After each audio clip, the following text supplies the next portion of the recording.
Relaxation. Do you think that sleep is alone is sufficient? Not at all. Our eye needs more relaxation. Primarily, you have to do lot of blink, that is blinking of the eye.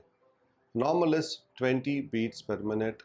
When you stare at an object, it could be a laptop or it could be a mobile, whatever it is, we normally reduced up to 6 to 8 beats per minute. So blinking at frequent intervals is very important. Even at times you can stop gazing at all. You can just keep blinking for a minute. That's the first step. Second step is you can do palming. Rub your palms together till you get a gentle heat. Cross like this with closed eyes. You can close your eyes with your palms. Do it for few minutes.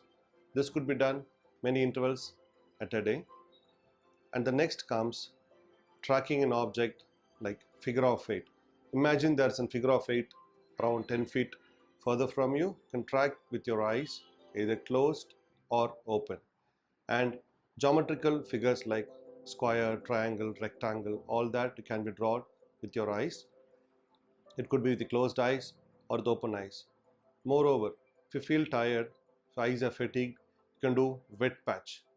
Take a soak of cotton or a cloth, soak in plain water, close your eyes, apply it for a few minutes. You could do that. Even steaming, normal hot water steam, you could add anything to it which doesn't harm your eye, is even a form of relaxation.